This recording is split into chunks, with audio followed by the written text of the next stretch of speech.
णमो अर्हन्ताडं णमो सिद्धाडं णमो वैर्याडं णमो अज्झायाडं णमो लोये सव्यसाहुगं। मंगलं भगवान् वीरो मंगलं गौतमो गणे मंगलं कुन्दकुन्दार्यो जैनधर्मोऽस्तु मंगलं। सर्वमङ्गलमाङ्गल्यं सर्वकल्याणकारकं प्रधानं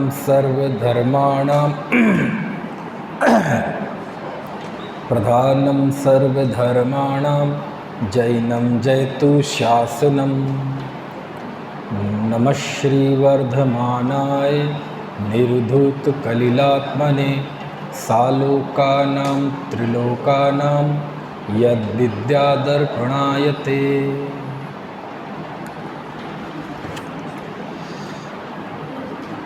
सल्लेखना का प्रकरण चल रहा है। आचार्य समंतभद्र देव द्वारा रचित रत्नकर्ण श्रावकाचार्य के माध्यम से श्लोक संख्या 122 और 123 कल हमने पढ़े थे। एक बार इनका पाठ करते हैं। उपसर्गे दुर्भिक्षे जरसिरुजायां चन्य प्रतिकारे धर्माय तनु विमोचन माहुः सल्लेखनामार्या अंतःक्रियाधिकरणं तपः फलं सकलदर्शिनास्तुवते यस्मात्तावद्विभवं विमरणे प्रयतितव्यम्।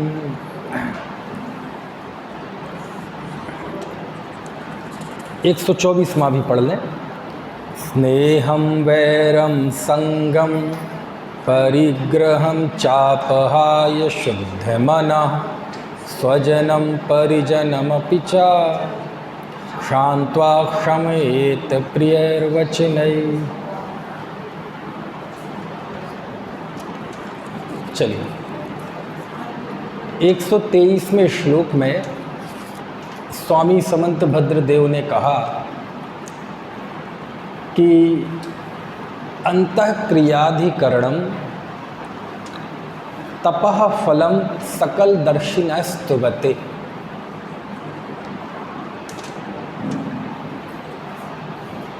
समाधि मरण सल्लेखना मरण तप का फल है। तप के फल के रूप में सकल दर्शियों ने यानी सकल दर्शियों ने इसकी प्रशंसा की है। तस्मात् इसलिए यावत है ना, तस्मात् का त और या का या ये दोनों मिलके वो द्या बन गए हैं, है ना। यावत और फिर है विभवम, तो त का आधा दा होके विभवम ऐसी उसमें संधि है। तस्मात् यावत विभवम, इसीलिए यावत जितनी, विभवम आपका जितना बल है, शक्ति है, समाधि मरणे समाधि मरण के लिए है ना, समाधि मरण करने में प्रयतितव्यम जबरदस्त प्रयत्न करना चाहिए, बहुत प्रयत्न करना चाहिए, है ना। ऐसा आचार्य ये श्लोक लिखते हैं। कुल मिला के ये है कि तप पूर्वक ही समाधि मरण होता है और तप व्रत पूर्वक होते हैं। व्रत सम्यक दर्शन ज्ञान पूर्वक होता है। क्या कहा? सम्यक दर्शन ज्ञान पूर्वक व्रत होते हैं, व्रत पूर्वक तप होता है, तप के फल में समाधि होती है। तो जब समाधि की बात हो, अंतःक्रियाधिकरणम, जब सल्लेखना की बात हो, तो उसके पीछे की ये सारी चीज़ें उसमें शामिल जाननी चाहिए। समझ में आती? व्रत के बिना तप नहीं होते और व्रत सम्यक दर्शन के बिना नहीं होता। ये एक जैसे सम्यक दर्शन ज्ञान के बिना व्रत निष्फल होते हैं, ऐसी व्रत के बिना तप भी निष्फल होता है।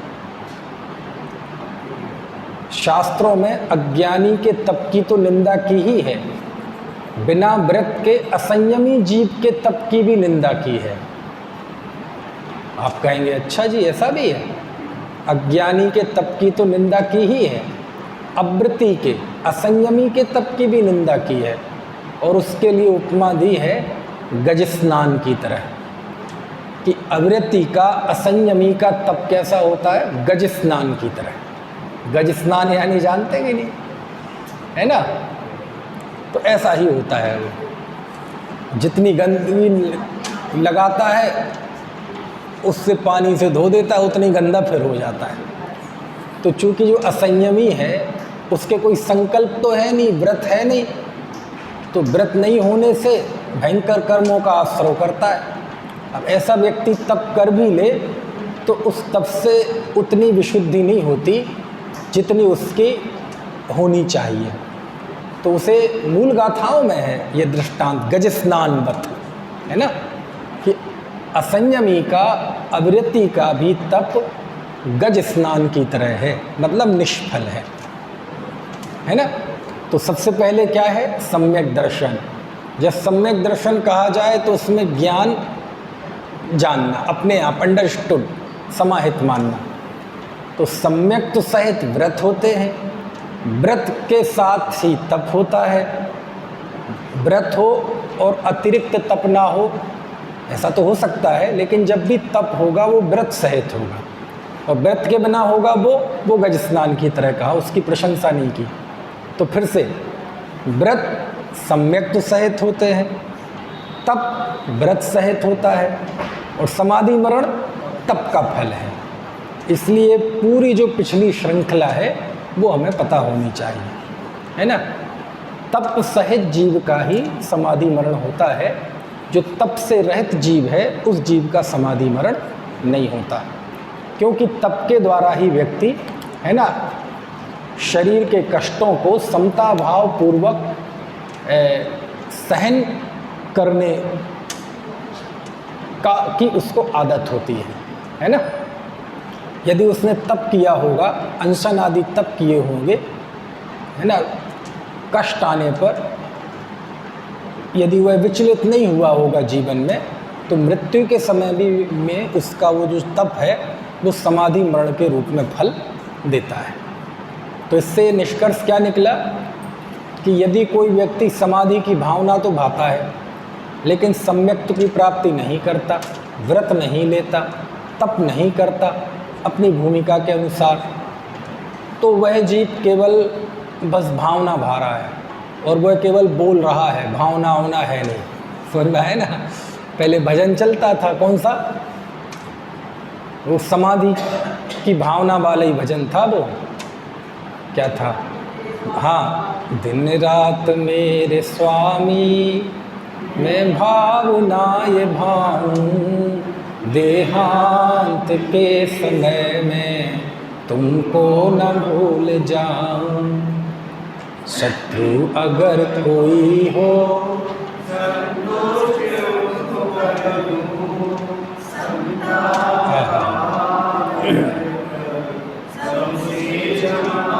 बस ये वाली जो है ना स्ट्रेंजा जो अभी बोला दूसरा, ये अगली अगले पद में आने वाला है। आगे बोला, हाँ,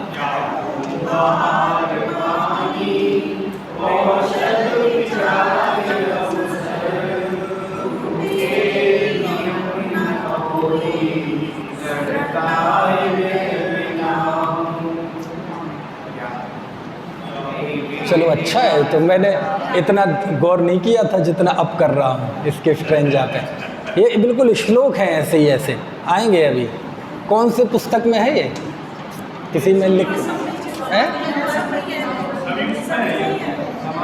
निकालना जरा जिसमें भी हो।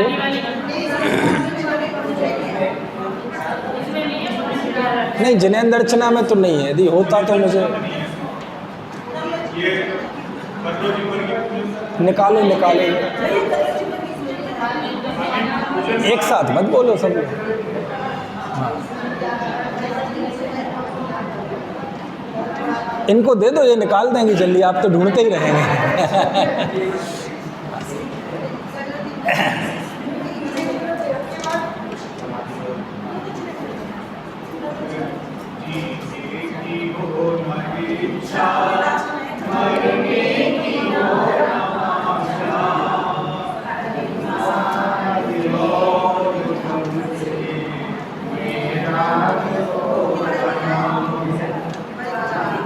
चलो कोई बात नहीं, तो ऐसा करना, हाँ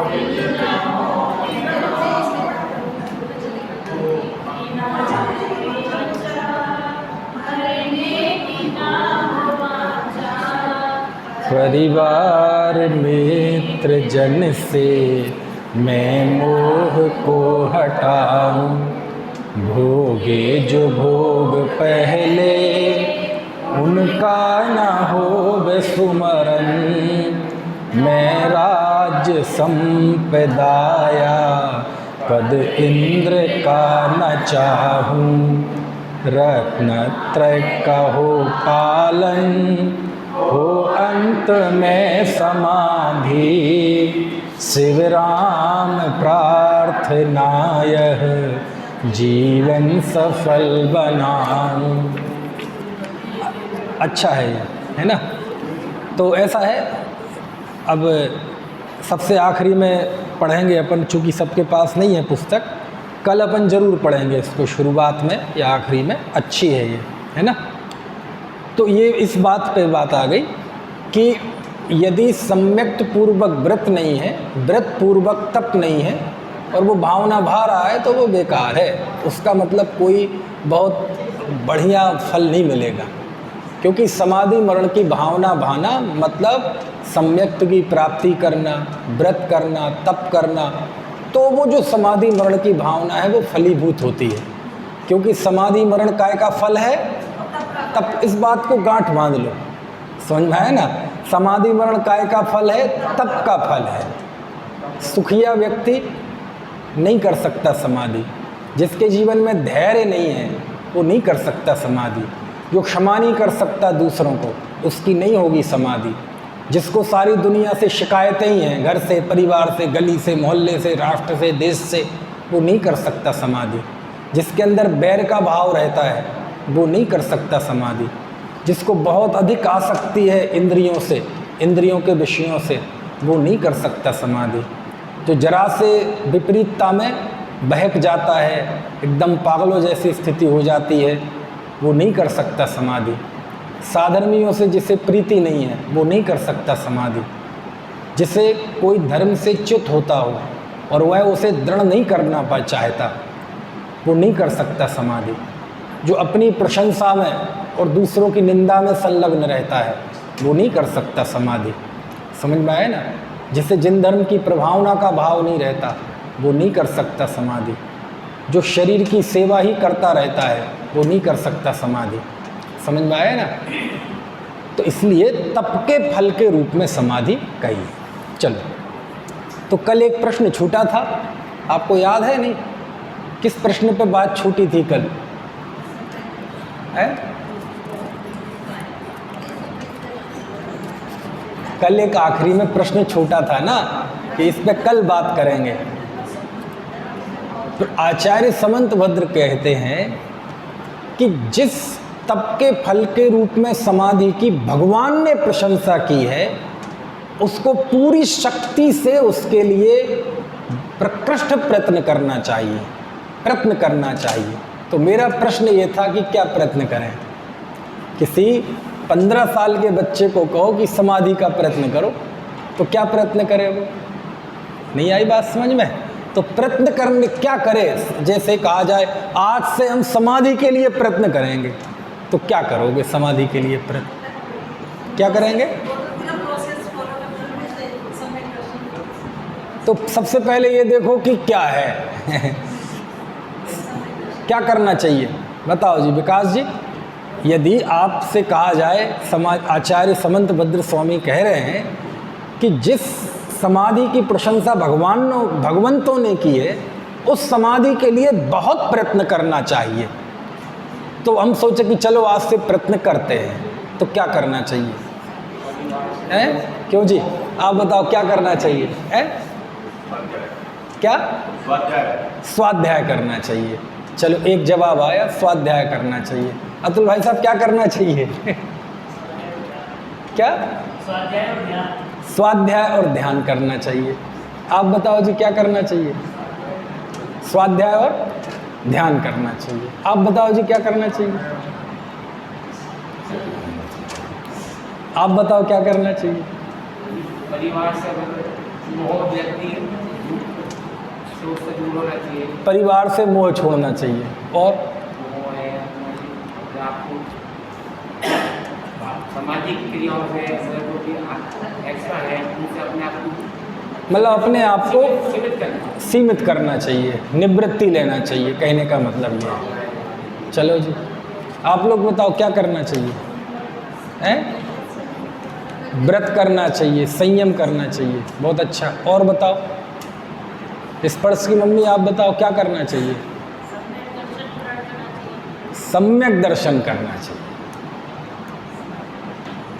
सबसे पहले सम्यक दर्शन प्राप्त करना चाहिए। समझ में आया ना? अच्छा जी एक बात बताओ जी पंडित जी, सम्यक तो प्राप्त जब तक ना हो तो क्या करना चाहिए? तो भी सम्यक ही करना चाहिए।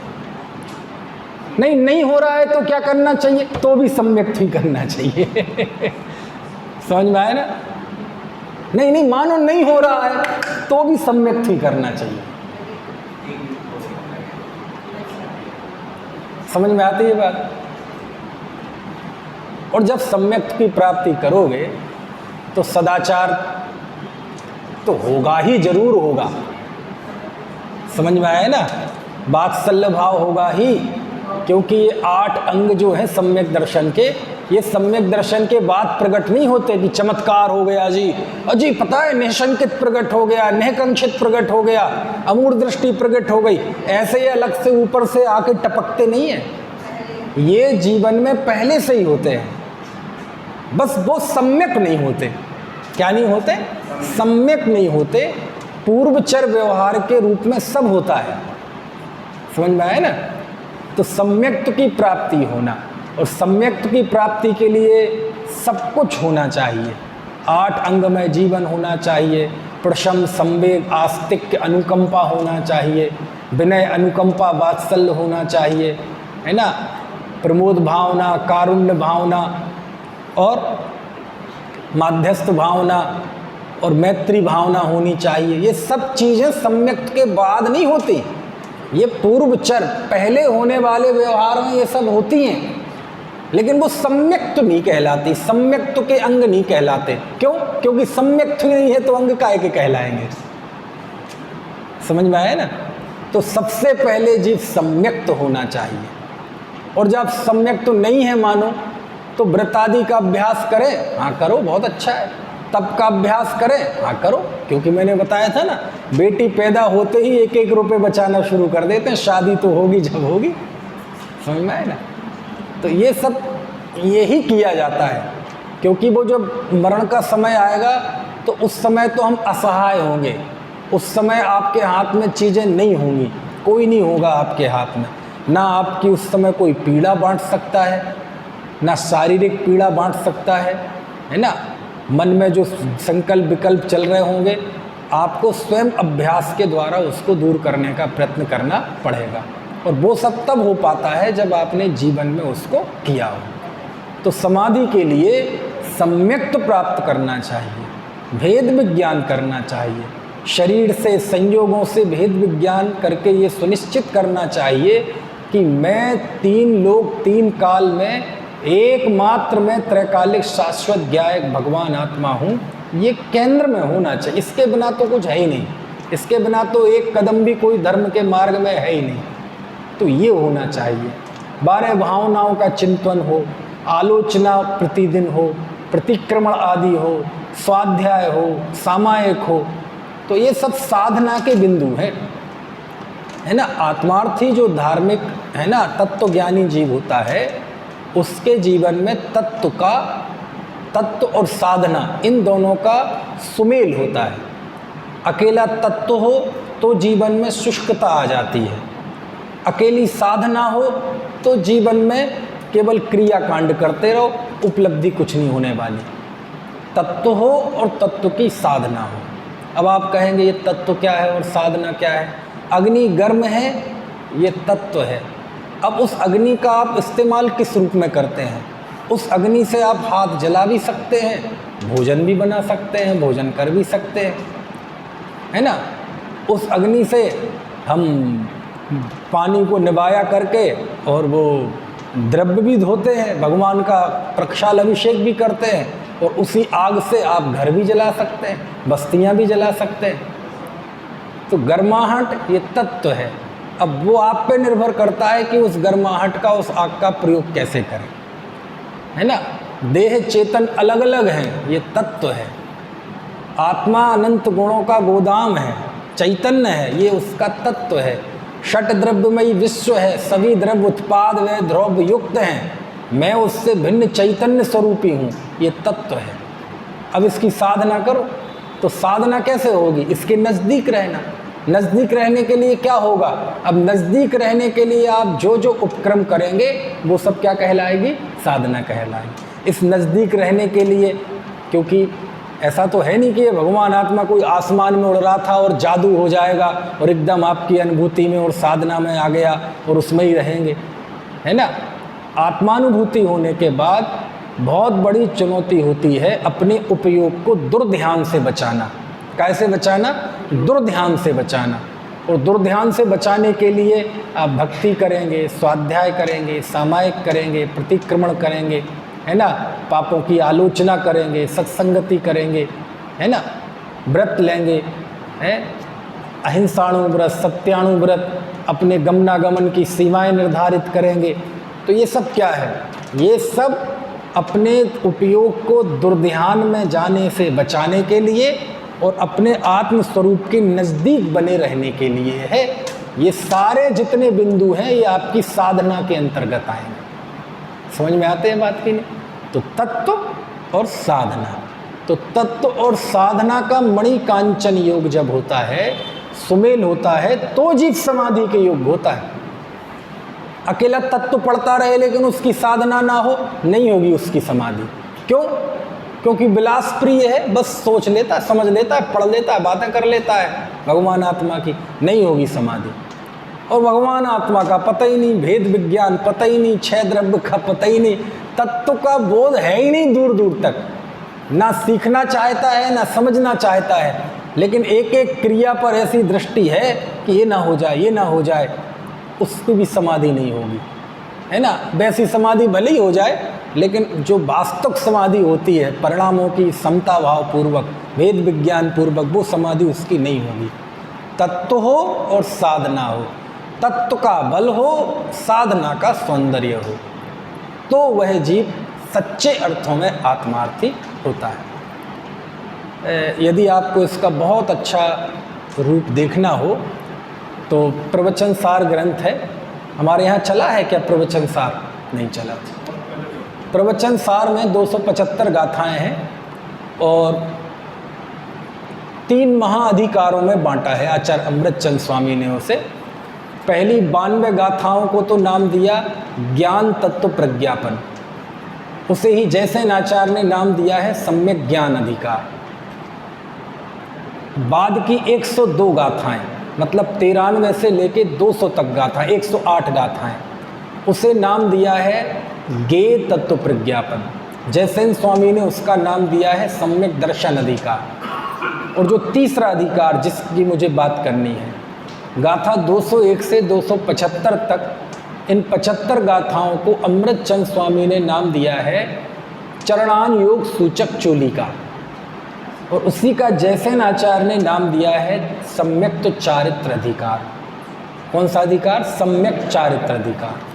तो 3 अधिकार हो गए, सम्यक ज्ञान अधिकार, सम्यक दर्शन अधिकार, सम्यक चारित्र अधिकार, है ना। जयसेन आचार्य के दिए हुए नाम, अमृतचंद आचार्य के दिए हुए नाम ज्ञान तत्व प्रज्ञापन, गे तत्व प्रज्ञापन और चरणान योग सूचक चोलिका, है ना।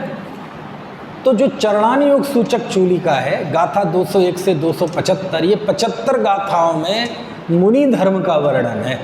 काय का वर्णन है? इस युग में, इस पंचम काल में, जो प्रवर्तमान पंचम काल है, मुनि धर्म का सबसे प्राचीन वर्णन कहीं मिलता है तो वो ही 75 गाथाएं हैं, है ना। बाद में तो फिर बहुत लिखा गया, है ना। फिर तो मूलाचार लिखा गया, उसमें 1250 लगभग गाथाएं हैं, लेकिन सबसे प्राचीन वो ही 75 गाथाएं हैं जो मुनि धर्म को बताने की सबसे प्राचीन उल्लेख है ना। उस पर 50 व्याख्यान भी है मेरे। जब ये लॉकडाउन शुरू हुआ था ना, पहला वाला मार्च 2020 में, उस समय ऑनलाइन जो व्याख्यान हुए थे पहले इसी पे ही हुए थे, श्रमणाचार नाम से, इन्हीं 75 गाथाओं पे व्याख्यान है। तो उसमें जब 200 गाथाएं पूरी हो गई, यानी ज्ञान और ज्ञेय तत्व का स्वरूप आचार्य ने बता दिया, यानी सम्यक ज्ञान और सम्यक दर्शन का कथन हो गया, तो फिर 201वीं गाथा में आचार्य कुंद कुंद स्वामी लिखते हैं, एवं पड़नीय सिद्धे जिणबर वसहे पुणो पुणो समणे पड़ि बज्जदु सामण्यम जदि इच्छति दुख परिमोक्षम। क्या अर्थ है इस गाथा का? इस गाथा का पहली लाइन से तो आपको कोई सरोकार नहीं है, अभी दूसरी लाइन हमें मुख्य बतानी है, जिसमें लिखा कि यदि इच्छति दुख परिमोक्षम, यदि तुम दुखों से मुक्त होना चाहते हो तो, यदि दुखों से मुक्त होना चाहता है कोई जीव तो क्या करे? पडिबज्जदु सामण्यम, श्रामण्य अंगीकार करे। क्या अंगीकार करे? श्रामण्य अंगीकार करे, मुनि बने। समझ में आया ना? मुनि नहीं लिखा, क्या लिखा? श्रामण्य अंगीकार करे, है ना। श्रवण और श्रामण्य, समझ में आया ना। कोई मुनि बन जाए लेकिन मुनिपना ना आए, कोई श्रवण बन जाए लेकिन श्रामण्य ना आए, ऐसा हो सकता है ना। लेकिन वो बात श्रामण्य की करते हैं कि खाली बाहर से नग्न नहीं होना, अंदर से भी नग्न होना, उसे कहेंगे श्रामण्य। श्रामण्य मतलब समता भाव, समसत्तु बंधु बग्गो, सम सुह दुखे पसंसरिंद समो, सम लोटु कंचड़े पुण जीवित मरणे समो समणो। ऐसा वहीं लिखा प्रवचन सार में आगे।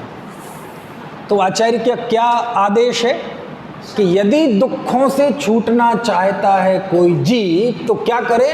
पडिवज्जदु श्रामण्यम, श्रामण्य अंगीकार करे।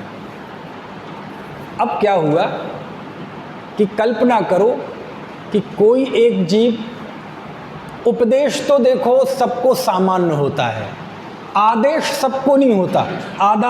आदेश जो होता है कुछ चुनिंदा लोगों को होता है। जैसे उपदेश तो सबके लिए है कि यदि कोई दुखों से छूटना है तो श्रामण अंगीकार करे, अन्य पुरुष। और यदि गटर नहीं अच्छा लगता है तो बहुत खुशी की बात है, मरो। लेकिन कुछ लोग छटके आ गए कि हाँ हम दुखों से छूटना चाहते हैं, तो फिर उनको आचार्य आदेश देते हैं कि तुम श्रामण अंगीकार करो। बोले ठीक है, मैं श्रामण अंगीकार करता हूँ। तो उसके बाद आचार्य ने श्रामण्य ग्रहण करने की प्रक्रिया बताई। आपिच्छ बंधु बग्गम विमोच दो गुरु कलत्त पुत्ते आसित जड़ाण दंसड़ चरित तब वीर आयारे। पढ़ना गाथा 201, 202, 203, बहुत अच्छी अच्छी गाथाएं हैं। उसमें लिखा कि वह जीव बंधु वर्ग से पूछकर, है ना, और अपने माता पिता पुत्रियों से अपने आप को छुड़ाकर, स्त्री से छुड़ाकर, है ना, आसित जड़ाण दंसण चरित्र तभी वीरया यारे। अब वो लंबी व्याख्या है, हमें उसमें क्या बताना है कि इन दो गाथाओं की, गाथा 202 और गाथा 203 की जो टीका है अमृतचंद स्वामी की, आप क्या बताएं, मेरे पास शब्द नहीं है कि मैं उस टीका की क्या महिमा बताऊं आपको। उसमें अमृतचंद स्वामी ने एक चित्र खींचा है, क्योंकि वहाँ मुनि बनने की विधि का वर्णन है कि कोई व्यक्ति जब मुनि बनता है तो वो किस विधि से होकर गुजरता है, क्या प्रक्रिया है। तो आचार्य अमृतचंद देव ने उसकी टीका में, तात्पर्य वृत्ति में, कोई व्यक्ति दीक्षा ले रहा है तो उसका उन्होंने एक नाटकीकरण किया है, वहाँ एक नाट्य रूपांतरण जैसा किया है। कैसा किया है? नाट्य रूपांतरण। और जो धर्म के अंग हैं, जैसे ज्ञानाचार, दर्शनाचार, तपाचार, वीर्याचार, चारित्राचार, ये पंचाचार में, तो उसका उन्होंने मानवीकरण किया है। क्या किया है? मानवीकरण। आप जानते हैं मानवीकरण क्या होता है? बोले हम तो भाई यूपी के, हम तो डामलीकरण जानते हैं सड़कों का होता है ना डामलीकरण, को क्या तारकोल। ये मानवीकरण क्या होता है? जो मानव नहीं है, मनुष्य नहीं है, उसको मानव के रूप में प्रस्तुत करना, उसे कहते हैं मानवीकरण। समझ में आया ना? एक से एक पुराने लोग होते थे, आज भी होते हैं, वो दूसरे से भी कई ऐसे व्यवहार करेंगे जैसे ये मनुष्य है ना। जैसे मान लीजिए कहीं चश्मा खो गए, अब उन ढूंढ रहे, नहीं, मैं कहाँ गया, कहाँ चला गया, बदमाश हो रहा और कहीं मिल गया, अच्छा महाशय यहाँ लेटा है, यहाँ बैठा, छुपा बैठा है, नटखट है, वो चश्मे से भी बात करेगा। समझ में आया? एक गार्डनिंग करने वाले वो बगीचे में जाएंगे तो पौधों से बात करेंगे, ओए होए आज तो बड़ा खिल रहा, कल रात में तो यूं लटका था, पानी क्या मिला, एकदम फूल गया। समझ में? तो खैर ये तो हो गए। ऐसे ही एक साहित्य में होता है मानवीकरण, कि जैसे हमारे अंदर के भाव हैं, अमूर्त भाव। आपने कभी पुरानी पिक्चरों में देखा होगा, जब व्यक्ति अंदर अपने आप से बात करता है, दिमाग कुछ और कह रहा है, दिल कुछ और कह रहा है, उसे कुछ अपने आप में ग्लानि हो रही है, तो उसी को, जैसे मान लीजिए मैं हूँ, तो मेरा ही दूसरा रूप सामने आ जाएगा और एक दूसरे से बात करेंगे कि नहीं? तो वो उसके अंतर्द्वंद का मानवीकरण कर देता है पुण्यदेशक अथवा कथा लिखने वाला। तूने ऐसा किया, तूने वैसा किया, तुमने उसके साथ गलत किया, तो फिर ये कहेगा मैं क्या करता, मेरे सामने मजबूरी थी, अरे तो तुम समझा नहीं सकते थे, नहीं, ऐसे संघर्ष दिखाएंगे, है ना। तो अमूर्त भावों को मनुष्य के रूप में प्रस्तुत कर देते हैं, तो वही कहलाता है मानवीकरण।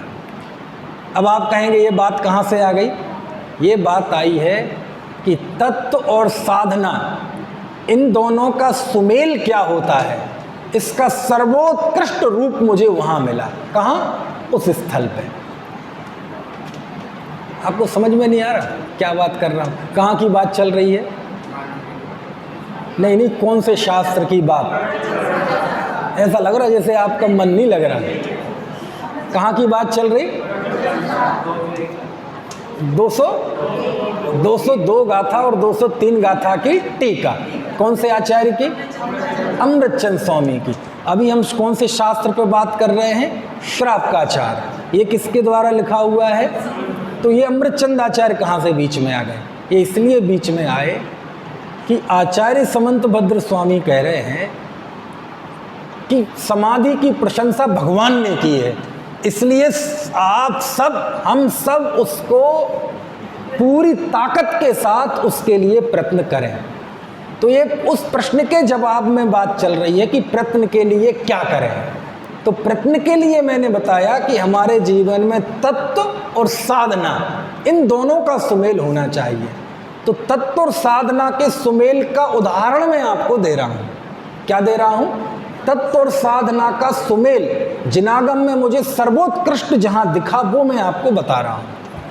वहाँ अमृतचंद स्वामी ने एक ऐसा जीव जो मुनि धर्म अंगीकार कर रहा है, उसका चित्र खींचा। और वो दीक्षा लेने के लिए जा रहा है, तो वह अपने माता पिता आदि से, पत्नी से, है ना, पूछने जाता है। तो वहाँ ऐसे संवाद लिखे अमृतचंद स्वामी ने। वह जीव पिता के पास जाता है, हे मेरे, तो संवाद लिखे बाकायदा ऐसे, आप कहो तो पढ़ के बता सकता हूँ मैं, यहाँ होगा भी नहीं आसपास प्रवचन साहब। हे मेरे शरीर के जनक,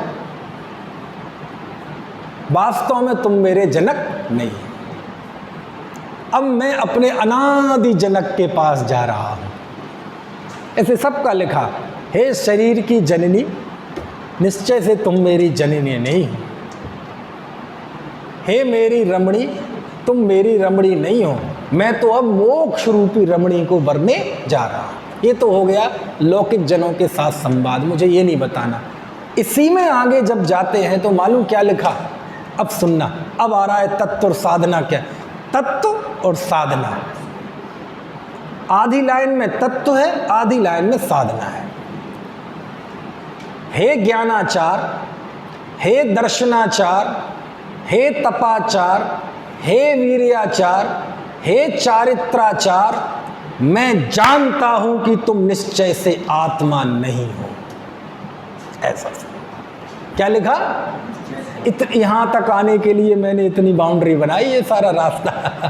क्या लिखते हैं आचार्य, हे दर्शनाचार, हे ज्ञानाचार, हे तपाचार, हे वीर्याचार, मैं जानता हूं कि निश्चय से तुम आत्मा नहीं। ये क्या है, तत्व। लेकिन मैं तुम्हें तब तक अंगीकार करूंगा जब तक कि तुम्हारे प्रसाद से मैं परिपूर्ण सुख की प्राप्ति न कर लूं। इसका नाम है साधना। और इसको फिर भेद किए, जैसे सबसे पहले आया ज्ञानाचार, तो ज्ञानाचार के 8 भेद हैं। हे ज्ञानाचार, है ना, ज्ञानाचार में 8 चीजें आती हैं। हे शब्दाचार, अर्थाचार, उभयाचार, उपधानाचार, बहुमानाचार, कालाचार, निन्नवाचार, मैं जानता हूं कि निश्चय से तुम आत्मा नहीं है। ये तत्व है। लेकिन मैं तुम्हें अंगीकार करूंगा कब तक, जब तक कि मैं तुम्हारे प्रसाद से मैं पूर्ण सुख की प्राप्ति नहीं करूं। ये साधना। फिर लिखा है दर्शनाचार, दर्शनाचार में 8 हैं। कौन कौन से, निःसंकेत, निःकांक्षेत, निर्विचिकित्सा, अमूढ़ दृष्टि, उपगूहन, स्थितिकरण, प्रभावना, वात्सल्य। मैं जानता हूं कि निश्चय से तुम आत्मा नहीं, लेकिन मैं तुम्हें तब तक अंगीकार करूंगा कि जब तक तुम्हारे प्रसाद से मैं परिपूर्णता की प्राप्ति न करूं। हे चारित्राचार, 5 महाव्रत, 5 समिति, 3 गुप्ती, सबके नाम हैं। मैं जानता हूं कि निश्चय से तुम आत्मा नहीं हो, ये तत्व। लेकिन मैं तुम्हें तब तक अंगीकार करूंगा जब तक कि तुम्हारे प्रसाद से मैं परिपूर्णता की प्राप्ति नहीं कर लूं। इसका नाम क्या है, साधना। हे तपाचार, अनशन, अवमोदर्य, वृत्ति परिसंख्यान, रस परित्याग, विविक्त शय्यासन, काय क्लेश, प्रायश्चित्त, विनय, वैयावृत्ति, स्वाध्याय, उत्सर्ग, ध्यान, सब बाकायदा नाम लिखे सबके। मैं जानता हूं कि निश्चय से तुम आत्मा नहीं हो, लेकिन मैं तुम्हें तब तक अंगीकार करूंगा जब तक कि तुम्हारे प्रसाद से मैं परिपूर्णता की प्राप्ति नहीं कर लूं। इसका नाम क्या है, साधना। हे वीर्याचार, मैं जानता हूं कि तुम निश्चय से आत्मा नहीं हो, लेकिन मैं तुम्हें तब तक अंगीकार करूंगा जब तक कि तुम्हारे प्रसाद से मैं मुक्ति की प्राप्ति नहीं कर लूं। इसका नाम क्या है, साधना। पढ़ना तो नहीं है, अब मैंने बता तो दिया ही है आपको, है ना। ये सब आप देख लेना, बहुत बहुत बढ़िया है, बहुत बढ़िया है ना। ये 202 गाथा की टीका में है, देखो है लिखा, देखो, तथा अहो काल विनियोपधान बहुमान निन्नवार्थ व्यंजन तदुभय संपन्नत्व लक्षण ज्ञानाचार ना शुद्ध्यस्त आत्मानस्त्वमसीति निश्चयन जानामि तथापि त्वाम तावद आसीदामि यावत तत्प्रसादात। तुम्हारे प्रसाद से शुद्धात्मान मुपलभे, जब तक कि तुम्हारे प्रसाद से मैं शुद्धात्मा की प्राप्ति, परिपूर्ण प्राप्ति नहीं करूँ। ऐसे सबका लगाया है, बहुत अच्छा है। कुल मिला के ये है कि थोड़ा सा पढ़ने की आदत डालें ना, तो ये सारे अमृत वचन आपको रोज पढ़ने मिलेंगे, रोज पढ़ने मिलेंगे, बहुत आनंद आएगा। समझ में आए ना?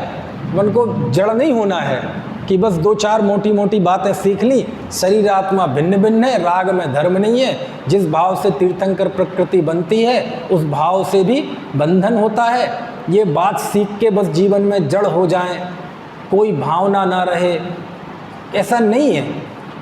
मुक्ति मार्ग में ज्ञान और भाव दोनों साथ चलते हैं।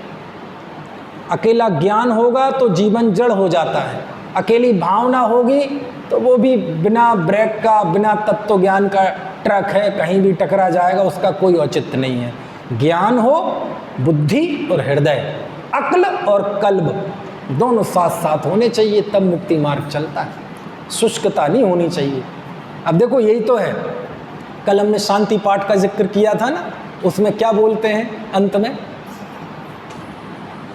शास्त्रों का हो पठन सुखदा, लाभ सत्संगति का, सद्व्रतों का सुजश कह के, दोष ढांकूं सभी का, बोलूं प्यारे वचन हित के, आपका रूप ध्याऊं, तोलों से चरण जिनके, मोक्ष जोलो न पाऊं। लिख रहे ना कि मैं आपके चरणों की सेवा कब तक करूंगा? जब तक कि मुझे मुक्ति की प्राप्ति नहीं। तव पद मेरे ही में, मम ही तेरे पुनीत चरणों में। और निकालो जरा जिनेंद्र अर्चना, आज पढ़ के बता ही दूं, कल जिसका जिक्र किया था। सब चीज़ें, मैं ये सब चीज़ें आपको नहीं कह रहा हूँ, मैं जहाँ भी जाता हूँ, गांव में जाऊँ, शहर में जाऊँ, बड़े बड़े मंचों पे जाऊँ, ये सारी बातें ठोक ठोक के कहता हूँ। आपसे तो बहुत आराम से कह रहा हूँ, क्योंकि आपसे आज नहीं कल कह दूँगा, कल नहीं परसों कह दूँगा। वहाँ तो 2-3 दिन के लिए जाते हैं, ठोक ठोक के कहते हैं कि जीवन में जड़ता नहीं होनी चाहिए। देखो, शास्त्रों का हो पठन सुखदा, लाभ सत्संगति का, सद्व्रतों का सुजस कह के, दोष ढांकूं सभी का, बोलूं प्यारे वचन हित के, आपका रूप ध्याऊं, तोलों से चरण जिनके, मोक्ष जोलो न पाऊं। तव पद मेरे ही में, मम ही तेरे पुनीत चरणों में, तब लो लीन रहूं प्रभु, जब लो पाया न मुक्ति पद मैंने। आ गया कि नहीं? यहाँ भी यही कह रहे हैं ना आचार्य कि हे ज्ञानाचार्य, मैं जानता हूँ कि तुम निश्चय से आत्मा नहीं हो, लेकिन मुझे तो अंगीकार करूँगा। कब तक? ऐसे लिख रहे, देखो, तव पद मेरे, ये गृहस्थ का है, तव पद मेरे ही में, ममी ही तेरे पुनीत चरणों में, तब लो लीन रहो प्रभु, जब लो पाया न मुक्ति पद मैंने। अक्षर पद मात्रा से, ये तो वो हो गया फिर, दूषित जो कछु कहा गया मुझसे, क्षमा करो प्रभु सो सब, करुणा करी पुनि छुड़ाऊं भव दुख से। अब वो 2 पंक्ति जो कल मैंने आपको बोली थी, हे जग बंधु जिनेश्वर, पाऊं तब चरण शरण बलिहारी, मरण समाधि सुदुर्लभ, कर्मों का क्षय सुबोध सुखकारी। बोलो, गृहस्थ की रोज की पूजा में समाधि मरण की भावना आ गई ना? मरण समाधि सुदुर्लभ, कर्मों का क्षय सुबोध सुखकारी आ गई ना? हे जगबंधु जिनेश्वर, पाऊं तब चरण शरण बलिहारी। बस ये मेरी भावना है इस पूजा पाठ का अंतिम, कि मेरा समाधि मरण हो, मेरे कर्मों का नाश हो, और वो आपके ही, है ना, आशीष से होगा। आशीष मतलब आपके द्वारा बताए हुए मार्ग से ही होगा, दूसरा कोई मार्ग है नहीं। तो ये सब चीज़ें हैं ना। तो कहने का आशय ये है कि क्या करें साहब, समंत भद्राचार्य कह रहे कि जिस समाधि की प्रशंसा भगवंतों ने की है, उसका पूरी ताकत से क्या करो, उसके लिए प्रयत्न करो। तो क्या प्रयत्न करें? तो बोले तत्व साधना, इसका सुमेल जीवन में होना चाहिए। समझ में आए? तब जाके समाधि की संभावनाएं बनती हैं, अन्यथा नहीं बनती है। समझ में आए ना? ऐसा है। चलो अभी श्लोक तो आज एक भी नहीं पढ़ो। अब आचार्य अब कैसे शुरू करें संलेखना, है ना? मतलब संलेखना के समय की बात, पूरे जीवन भर हकीकत में जीवन समाधिमय होता है तो मृत्यु समाधिमय होती है। मतलब जीवन को सम्यक्त से सुंदर, व्रत से सुंदर और तप से सुंदर बनाता है जीव, तो मृत्यु सुंदर होती है। तो जब ये कहा जाए समाधि मरण की तैयारी करना, मतलब जीवन को समाधिमय बनाना, जीवन को ऐसा आनंदमय बनाना कि आज मृत्यु सामने आ जाए तो चेहरे पे शिकन ना आए, ऐसा, इसको कहते हैं तैयारी करना। ठीक है। अब देखो 124वां श्लोक पढ़ते हैं। सबसे पहले क्या करे जीव? अब समाधि का वक्त आ गया है, जीवन तो बहुत अच्छा जिया, सम्यक की प्राप्ति की, व्रत लिए, है ना, यथा योग्य तब भी किया। अच्छा, इस बीच में एक बात याद आ गई, बहुत महत्वपूर्ण बात। यहाँ समाधि को तप का फल कहा, तप का फल कहा ना, मैं तो नहीं कह रहा, यानी तप के बिना समाधि नहीं होती, पक्का है, सुखिया जीव की समाधि नहीं होती। अगला प्रश्न, तप मिथ्या तप की बात नहीं कर रहा हूँ, तो बाल तप की बात नहीं कर रहा हूँ, ज्ञान सहित सम्यक तो सहित तप की बात कर रहा हूँ। तप क्या है? श्रद्धा की चारित्र, चारित्र है ना, तप चारित्र की, है ना, अविकारी अवस्था है, ये चारित्र की सुंदरता है। क्या? तप। दूसरा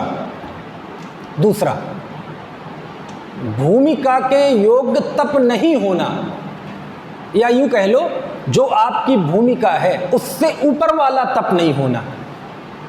भूमिका के अनुसार जो तप है, जैसे मुनि हैं तो उनके मुनि योग्य तप है, तो ये तप तो क्या हो गया? चारित्र। ये क्या है? चारित्र की सुंदरता है। अगला, आप जिस भूमिका में है उसके भूमिका के ऊपर का तप नहीं हो पा रहा, ये क्या है? ये चारित्र की कमजोरी है। ये क्या है? चारित्र की कमजोरी। सुनना, बहुत मार्मिक बात कह रहा हूँ, बहुत मार्मिक बात कह रहा हूँ, लेकिन हो सकता है मुझे ही लग रही हो मार्मिक, आपको ना लगे। ये बात कुंद देव ने लिखी है, दंसड़ पाहुड़ में लिखी है। अब मैं क्या क्या पढ़ के बताऊं, क्या लिखते हैं, है ना। अब जो तीसरी बात, दो बातें बताने के लिए मैंने आपको, अब तीसरी बात बताने के लिए दो की भूमिका बनाई। जो चारित्र तप है वो क्या है? चारित्र की सुंदरता है। जो तप भूमिका के ऊपर का नहीं कर पा रहा है, अब गृहस्थ है, मुनि योग्य नहीं कर पा रहा है, तो ये क्या है? चारित्र की कमजोरी है। ठीक है। और जो भूमिका के में तप आप कर सकते हैं वो नहीं कर रहा है, ये काहे की कमजोरी है? ये चारित्र की कमजोरी नहीं है, ये मिथ्यात्व की निशानी है, ये श्रद्धा की विकृति है। क्यों लिखा नहीं? जम सक्कई तम की रही, जो शक्य हो वह करे और जो नहीं हो उसकी श्रद्धा करे। इसका मतलब दोनों, जो नहीं है उसकी श्रद्धा करे, इतनी लाइन नहीं है, हम इतनी लाइन पढ़ते हैं केवल। कितनी लाइन है? जो शक्य हो वह करे और अशक्य की श्रद्धा करे, श्रद्धा नहीं सम्यक तो है, इस भांति सब जिनवर कहें। क्योंकि सद्दह माणो ही सम्मतो, है ना, और क्या केवल ही जड़े ही बढ़िया, ऐसा कुछ है, गाथा एग्जैक्ट एक आध शब्द यहाँ वहाँ हो रहा है। क्या लिखा उसमें? जो शक्य है वह करे, और श्रद्धा किसकी करनी है? जो भूमिका के योग्य हो रहा है वो तो करेगा, और जो इसके ऊपर का है वो नहीं कर पा रहा, उसकी श्रद्धा करे। इसका नाम सम्यक तो है। अब इसको नास्ति से लगा लो तो मिथ्यात्व क्या है? भूमिका के योग्य नहीं करना और जो नहीं हो पा रहा है उसके प्रति भी श्रद्धा नहीं रखना, ये क्या है? ये मिथ्यात्व की निशानी है। समझ में आया ना? ऐसा। चलो अब 124वां श्लोक पढ़ते हैं, है ना? पहले अपन इसका अच्छे से पाठ करें, फिर इसका अर्थ करेंगे। स्नेहं वैरं संगम परिग्रहं चापहाय शुद्धमनाः स्वजनं परिजनमपि च शान्त्वा शमयेत प्रियर्वचनैः शान्त्वा शम्येत प्रियैर्वचनैः। एक साथ मिलकर बोलें, स्नेहं वैरं संगम परिग्रहं चापहाय शुद्धमना स्वजनमपि शान्त्वा शम्येत प्रियर्वचनैः। देखो क्या लिखते हैं। सबसे पहले क्या करे? स्नेहम स्नेह को, वैरम वैर को, संगम संग को, साथ को, परिग्रहम परिग्रह को, च मतलब ये सब अलग अलग है ना, और आपहाय, आपहाय मतलब छोड़कर, शुद्ध मनाह शुद्ध मन वाला होकर। कैसा होकर? शुद्ध मन वाला होकर, शुद्ध मन होकर। अब शुद्ध मन कैसे होगा? तो पहले अशुद्धता को छोड़े। तो अशुद्धता क्या है? स्नेह, बैर, संग और परिग्रह, ये अशुद्धता है।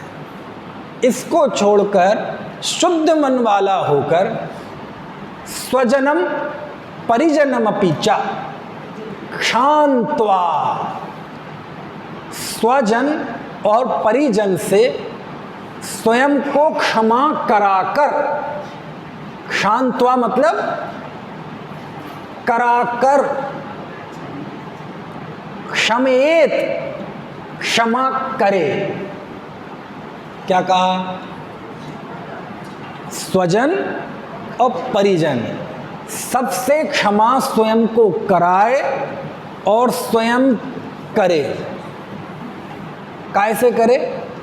आहा, अंतिम शब्द पढ़ो। आहा, क्या शब्द दिया? प्रियर वचनई, मधुर वचनों के द्वारा। काहे के द्वारा? मधुर वचनों के द्वारा स्वजनों से और परिजनों से पहले क्षमा ले, कराए क्षमा। लिखा क्षान्त्वा, उससे क्षमा कराए स्वयं को और फिर सबको क्षमा करे। लेकिन काय से? प्रियर वचनई, प्रिय वचनों के द्वारा।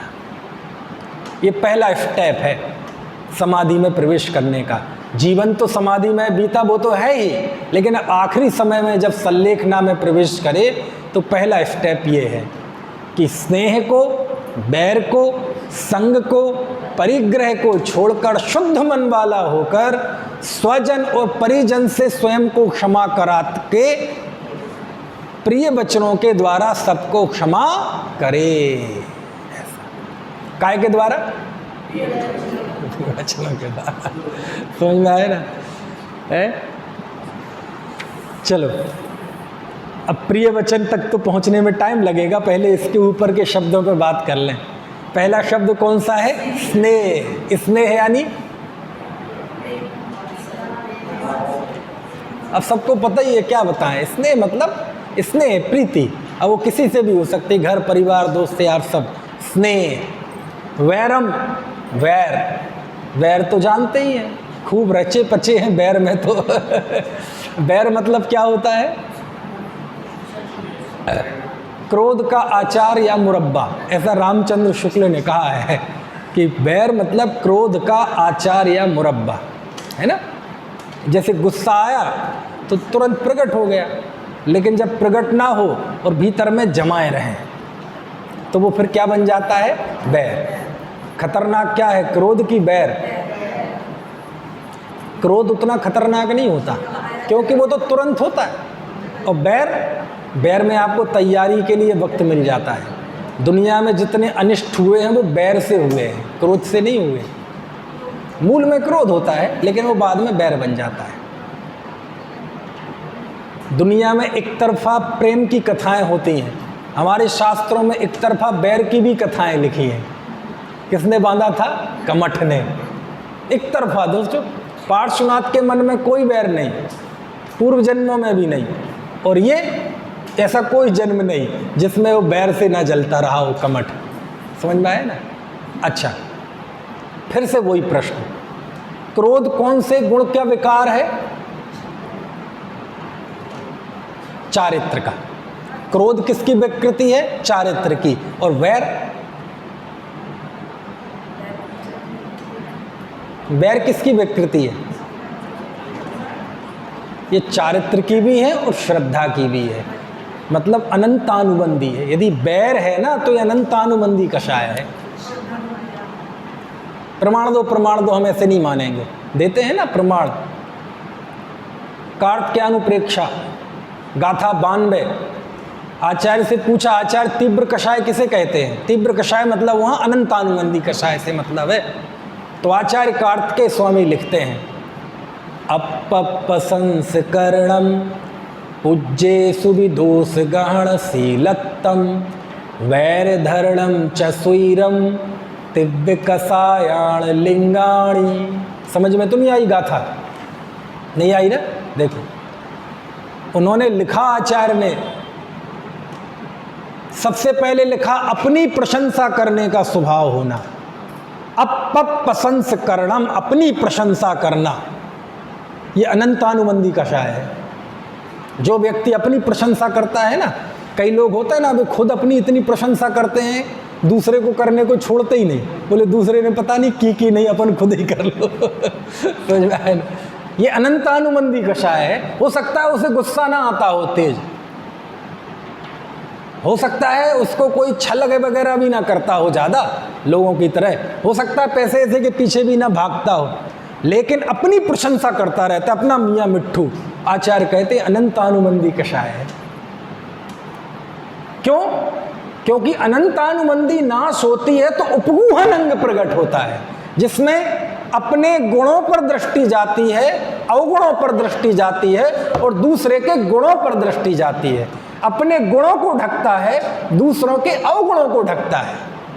ये अनंतानुबंधी नहीं होने का फल है। इसका मतलब ये नहीं है तो वो अनंतानुबंधी का कार्य है।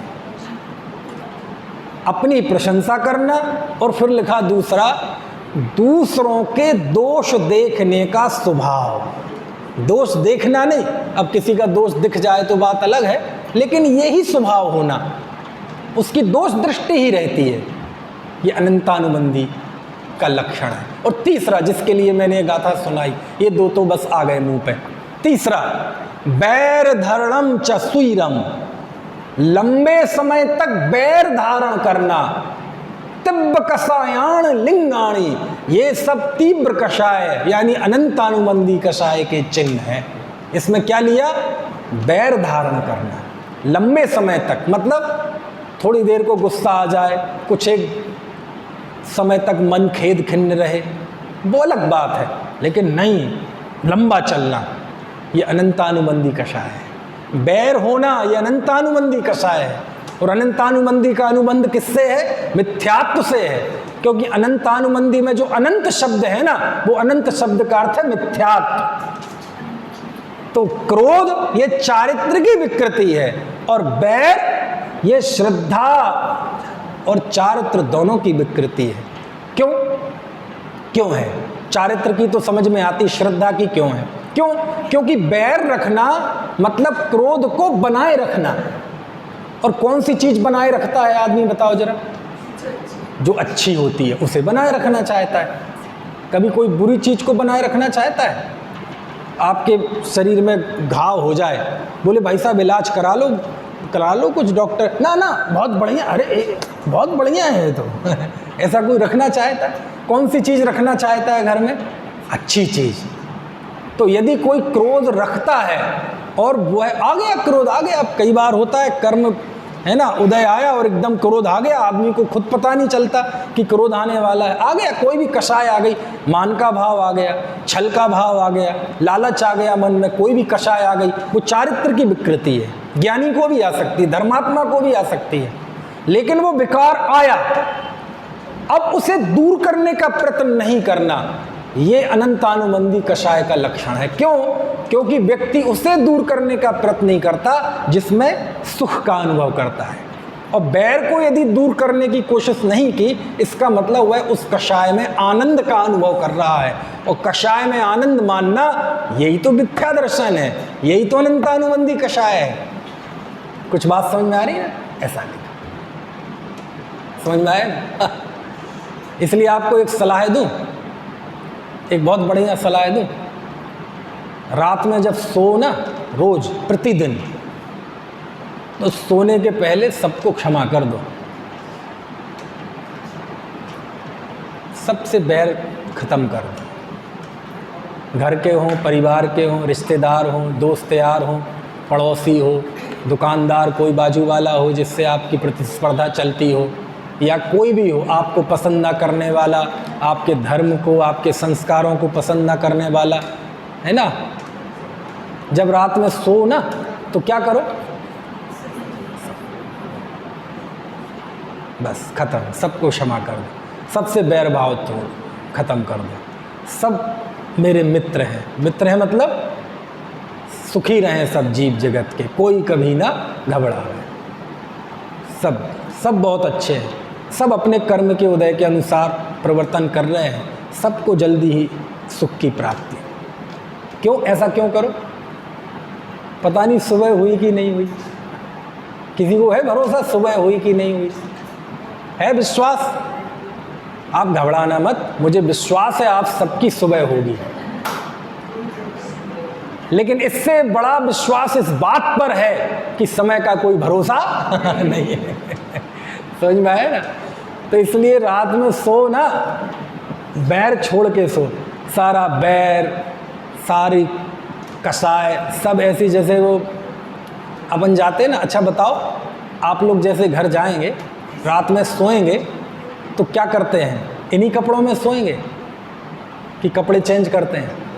चेंज करेंगे ना, कि वे बाहर के कपड़े हैं और घर के कपड़े अलग होते, उन पे प्रेस नहीं होता। समझ में आया ना? वो समझ में आया ना? हो सकता है फटे हटे भी हो थोड़े बहुत, बनियान में छेद भी होता कि नहीं? तो एक होती है बाहर की ड्रेस, और घर में जाएं जब सोने के लिए, तो वो ये बाहर के कपड़े छोड़ देते, फिर घर के रिलैक्स वाले कपड़े पहनते। क्यों? अरे ये बनावटी कपड़े पहनोगे ना, क्रीच वाले, तो रात में भी सो नहीं पाओगे ढंग से, यही लगा रहेगा कि यार क्रीच बढ़ जाएगी, ये चली जाएगी, वो चली जाएगी। घर के कपड़े पहनो आरामदायक, पहनते कि नहीं? तो ये तो हो गई कपड़ों की बात। ऐसे ही जब सोने के लिए जाओ, तो ये जो है ना, कौन से, हाँ, ये सब जो आवरण ओढ़ रखे हैं, मैं सेठ, मैं पंडित, मैं गरीब, मैं अमीर, है ना, उसने मेरा बुरा किया, उसने मेरा ऐसा किया, उसने मेरा नुकसान किया, उसने मेरी टोपी उछाली, इन सारी आवरणों को, इन सारी पोटली को एक बांधो और छत पे जाके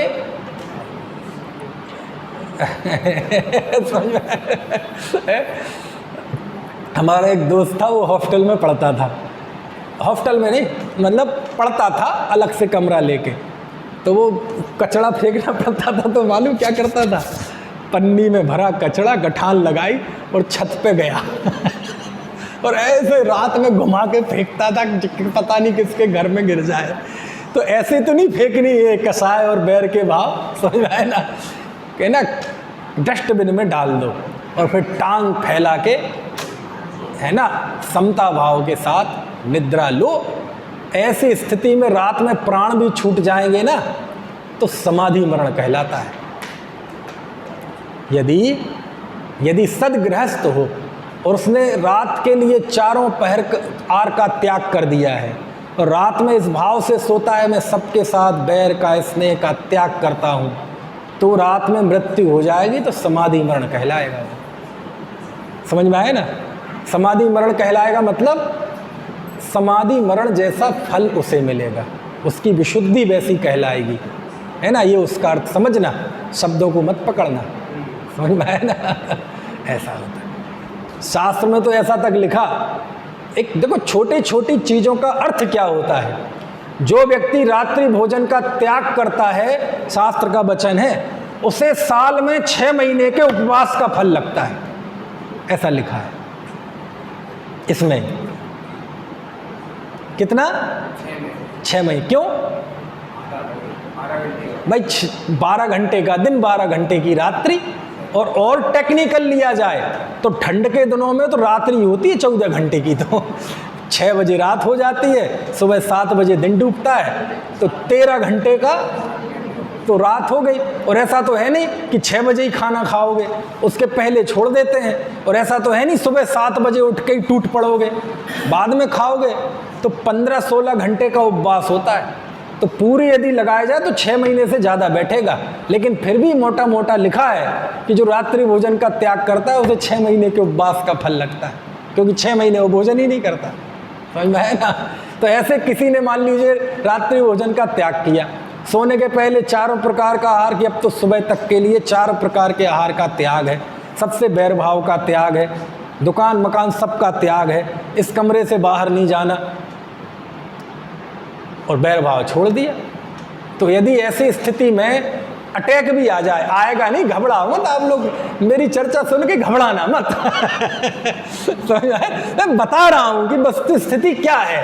यदि ऐसी स्थिति बन भी जाए ना, तो आप इतनी शांति से देह छूटेगी, समाधि मरण जैसी, है ना? चलो, आप सब सुबह तक जिंदा रहेंगे, चिंता मत करो। ये तो हम सोचने पे मजबूर हूँ, थोड़ा चीज़ों को समझें। ये कितना गंभीर तत्व ज्ञान है, इसके बोध के लिए मुझे थोड़ी कठिन सी कल्पना करानी पड़ती है ना? बाकी की चर्चा कल करेंगे।